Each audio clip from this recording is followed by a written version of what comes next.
Hi guys, welcome again to our channel Smart Pips. Today ndashaka ko tureba ku kintu cyihishe inyuma ya chat pattern ndetse na market trend tuzihuje na candlestick nkuko twagiye tuyibona. Nkuko rero twabibonye ubushize tukabona cyatumye abo candlestick ndetse n'igituma ingana nka kuri tuyibona haba doji haba hama ndetse n'izindi. Ibyo byose bibaho kubw'impamvu twabonye muri video yahise. Niba utarayibonye bareba link iri muri description, then ukabasha kuba wayireba kugira ngo tubashe kujyana ku kigero gikwiriye. Aho ngoro twabonye hari bullish candlestick akaba na bearish candlestick. Bullish ihagarariye abagurisha, bearish ihagarariye abagura, bearish ihagararira abagurisha mu isoko. No muri chat pattern rero harimo bullish candlestick akabamo chat pattern akabamo na bearish chat pattern. Izi ni bullish chat pattern. Iyo zibonye zikwereka yuko mu isoko harimo ikimenyetso cyo kugurisha, cyo kugura. Izi ni bearish chat pattern. Iyo zibonye mu isoko ikwereka ko harimo ikimenyetso cyo kugurisha mu isoko. Noneho tugiye gufata izi chat pattern tuzisobanure neza ndetse n'uburyo zigaragara zikita zigira icyo zigaragaza cyangwa se zisobanura mu rurimi rwacu rw'isoko nkuko twatangiye iyi campaign tuyita. Hari bullish chat pattern arizo zizi ni bullish chat pattern. Hakaza na bearish chat pattern. Izi ni bearish chat pattern. Nubona izi bullish chat pattern mu isoko uzitumya ko hagiye kubaho kugura.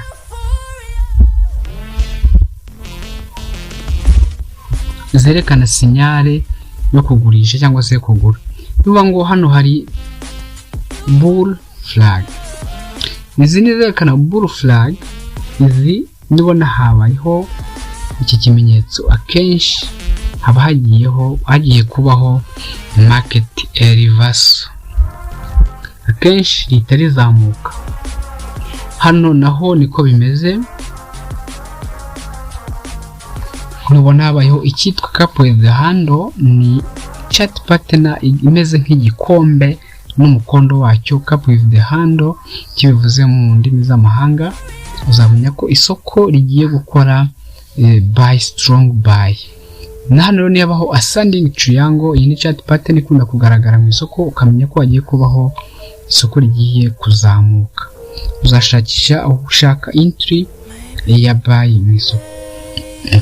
Noneho tugiye kureba bearish chat patterns nk'ikinyuranyo cya zira tumaze kubona. Hari bear flag ndetse na inverted cup with the handle na descending triangle nkuko twabonye. Ascending triangle na cup with the handle na bear flag. Noneho ibintu ubibona mu isoko rero, isoko uzamenye ko rigiye gukora kano kantu rigahita rikomeza rikimanukira hano kuri cup with the handle. Zabona ko no mukono wama kubaho uzahita rikomeza rikagira gute rikimanukira mu cyerekezo ryari ririmo. Ntago rizigera hano rihindura icyerekezo. Hano naho niko bimeze, uzahita ubona ko rigiye gukomeza rikajya mu cyerekezo ryaganagamo. Ngira ngo murabibona hano noneho neza. Izi chat pattern zirabigaragaza. Ubona ko yahita rikomeza rikigira mu cyerekezo ryari ririmo, ntago rihindura icyerekezo isoko ryari ririmo. Izi chat pattern nicyo zerekana. Noneho tugiye kwerekana uduchat pattern dushobora kwerekana ko isoko rigiye kugaragaza ibimenyetso byo guhinduka. Nubona dragonfly uzatumenya ko hari buy no kugura. Nubona gravestone doji uzatumenya ko hagiye kubaho sell, isoko niba ryazamukaga rigiye kuba ryamanukaga. Nubona bullish harami, iyi ni bearish iri kumwe na bullish ntoya, uzamenya ko hagiye kubaho buy, isoko rigiye kuzamuka. Ibi rero ni ibimenyetso ushobora kubona mu isoko bigahita bikwereka ko isoko rifite aho riri kwerekeza. Murabibona hano hari sell buy sell buy buy sell, bitewe nuko uri kubona izi candlestick zahuye zikagira icyo zerekana mu isoko nk'ibihekane nk'uko twabibonye ubushize. Ibi rero nubibona mu isoko uzahita umenya icyo bishatse gusobanura bikoroheye, kugira ngo utazashidikanya ngo wibaze ngo ese ibi biba byagenze bite iyo habayeho ibi ngibi mu isoko.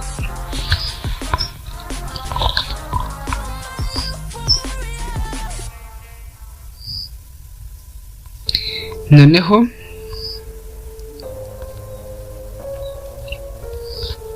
tugiye kureba izindi chat pattern zifite icyo zisobanuye mu isoko.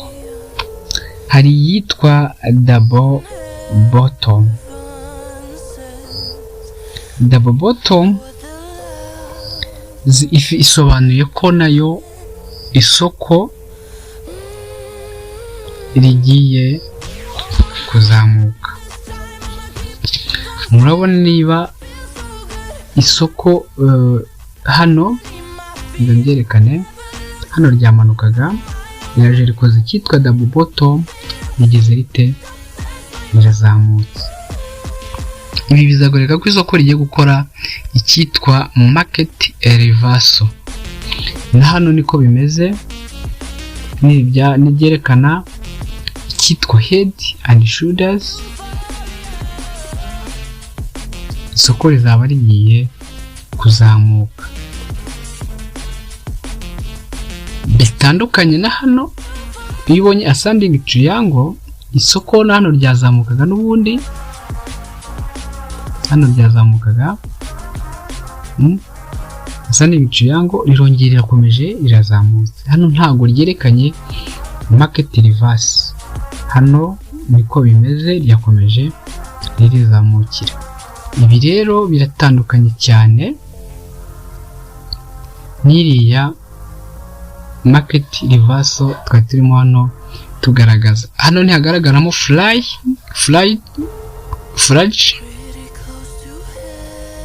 isoko uzahita wibwira yuko rigiye gukomeza umujyo ryifite wo kuzamuka. Ariko nurebamo hano ukabonamo flying wedge,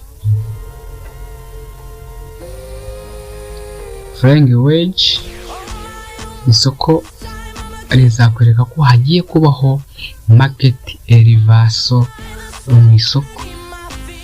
Noneho nuzana ukabona icyitwa head and shoulder but inverted, nibwo uzamenya ko isoko rigiye kuzamuka. Nyamuneka ibintu ubyitaho, ntago biba ari 100% ko ibyo ubonye bigiye kuba predicted ya nyayo, ahubwo nuko akenshi ni ibintu abahanga bagiye babona bakerekana yuko iyo bigaragaye mu isoko yabigiye biseninze byerekana ikigiye kuba mu isoko.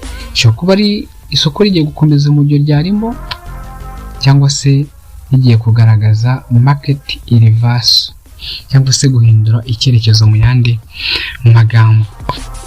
Ibi rero iyo bibonye mu isoko uhita utangira kwibaza ku cyo gukora, niba ari ukugura ukagura, niba ari ukugurisha ukagurisha. So rero ubutaha tuzarebera hamwe video ihuza izi chat pattern ndetse na market trend mu isoko, tubihuze na support na resistance bijyane na supply and demand, bigufasha kuba umwanalyzer mwiza mu isoko mu gihe uri kureba chart pattern ndetse na market trend, bikahita bikorohera. Bullish pattern, ibi nubireba uzahita umenya ko isoko riri mu cyerekezo cyo kuzamuka. Icyo nicyo twita market trend. Ubu ngubu ubona hano riri kwerekana high, low, high, low, high. Iyi ni high, iyi ni low, iyi ni high, iyi ni low, iyi ni high. Ibi bizakwereka ko isoko riri muri up trend. Hano naho niko bimeze. Hano nubona iki kimenyetso mu isoko uzahita umenya ko ari market trend igiye gukora reversal ikaba up trend, mu gihe hano yari down, igeze hano irahinduye irigiye gukora up. Iyi ni up, iyi ni down, yari ririmo ryerekana. So ibi nubibona uzahita wibwira iki isoko ishatse kugaragaza. Uzita kuri trend z'isoko, uzihuze na chart pattern, uzihuze na candlestick.